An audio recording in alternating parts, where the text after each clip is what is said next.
Assalamualaikum warahmatullahi wabarakatuh. Perkenalkan, nama saya Nelly Novitasari, NPM 23310012, kelas 2A. Saya di sini akan memaparkan hasil UTS Matematika SLTA saya.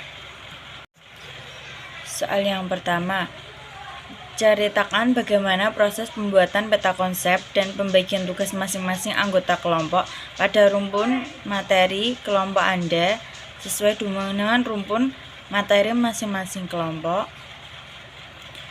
Jawaban: proses pembuatan peta konsep dan pembagian tugas masing-masing anggota kelompok pada rumpun materi kelompok saya. Pertama-tama, kami sebagai kelompok mendiskusikan dan memetakan konsep-konsep utama yang terkait dengan rumpun materi kami. Kami membuat peta konsep yang menggambarkan hubungan antara konsep-konsep tersebut dan mengidentifikasi subtopik yang perlu dibahas. Peta konsep ini membantu kami memahami struktur materi secara keseluruhan dan mengorganisir pembagian tugas. Setelah menyusun peta konsep, kami membagi tugas masing-masing anggota kelompok yang berdasarkan subtopik yang teridentifikasi. Setiap anggota bertanggung jawab untuk mendalami dan mempelajari satu atau beberapa subtopik secara mendalam.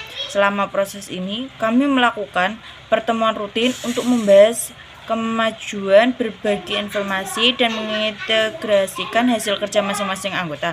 Kami juga saling memberikan masukan dan saran untuk memperkaya pemahaman dan kualitas presentasi kelompok. Secara keseluruhan, proses pembuatan peta konsep dan pembagian tugas ini membantu kami mengorganisir dan mengelola rumpun materi kelompok kami dengan efektif, sehingga kami dapat menyampaikan informasi yang akurat dan berwawasan yang luas. Soal yang nomor 2, ceritakan bagaimana proses mengidentifikasi kesulitan belajar peserta didik, mendesain rencana solusinya untuk mengembangkan potensi peserta didik secara optimal dengan penuh tanggung jawab pada rumpun materi kelompok Anda. Jelaskan pula bagaimana pembagian tugasnya. Jawab: proses identifikasi kita melalui literasi jurnal, artikel, dan beberapa referensi lain. Kemudian kita review dalam setiap jurnalnya untuk menemukan solusi bagaimana kesulitan siswa tersebut dalam materi rumpun bilangan.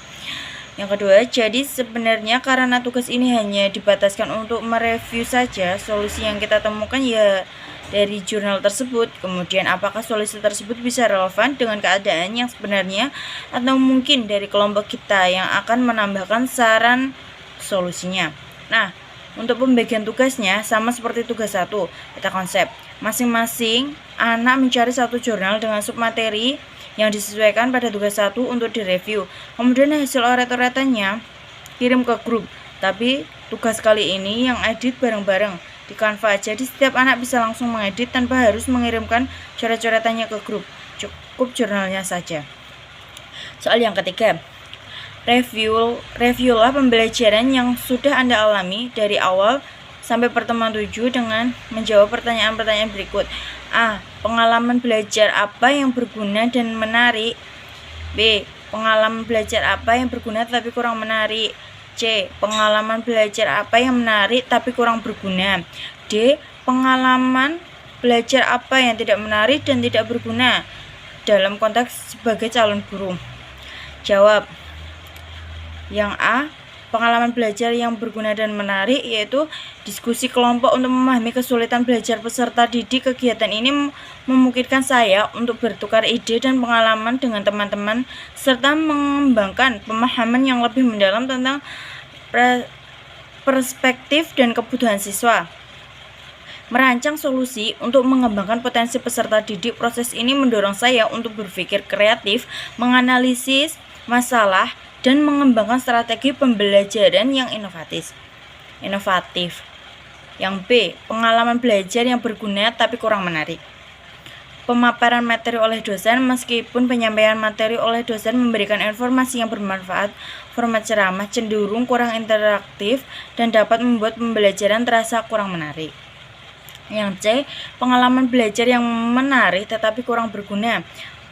permainan peran sebagai guru dan peserta didik. Kegiatan ini menarik karena memberikan pengalaman praktis tetapi kurang berguna jika tidak diikuti dengan refleksi dan analisis yang mendalam.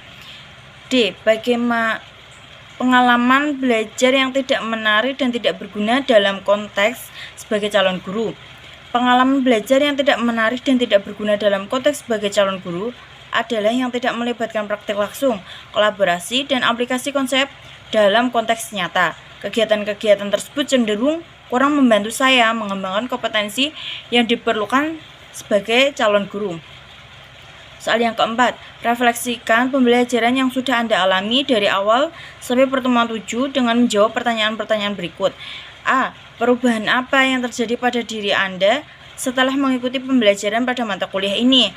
B. Mengapa perubahan tersebut dapat terjadi? C. Jika mengajar atau membahas topik pada rumpun masing-masing kelompok dengan mempertimbangkan prinsip pembelajaran bermakna yang berpusat kepada siswa, perubahan apa yang Anda lakukan? Jelaskan. Jawab. A. Perubahan apa yang terjadi pada diri saya setelah mengikuti pembelajaran pada mata kuliah ini adalah pemahaman saya tentang peran dan tanggung jawab seorang guru menjadi semakin jelas. Saya menyadari bahwa tugas seorang guru tidak hanya menyampaikan materi, tetapi juga memfasilitasi pembelajaran yang bermakna bagi siswa. Kemampuan saya dalam merancang dan mengelola pembelajaran yang berpusat pada siswa semakin meningkat. Saya telah belajar berbagai strategi dan metode pembelajaran yang dapat mendorong melibatkan aktif siswa. Kepekaan saya terhadap kebutuhan dan karakteristik individual siswa juga semakin berkembang. Saya memahami pentingnya memahami latar belakang dan gaya belajar siswa untuk dapat memberikan dukungan yang tepat. B. Perubahan-perubahan tersebut dapat terjadi karena adanya berbagai pengalaman belajar yang bermakna seperti berdiskusi kelompok, praktik, merancang pembelajaran, dan refleksi atas praktik mengajar teman sebaya.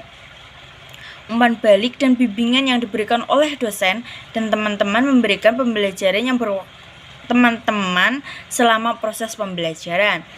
Motivasi yang tinggi untuk menjadi guru yang profesional dan dapat memberikan pembelajaran yang berkualitas bagi siswa.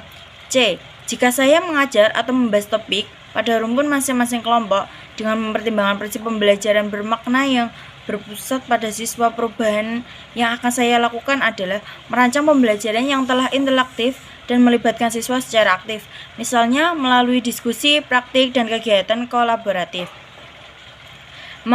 Mengaitkan materi pembelajaran dengan konteks kehidupan nyata siswa agar lebih bermakna dan relevan bagi mereka.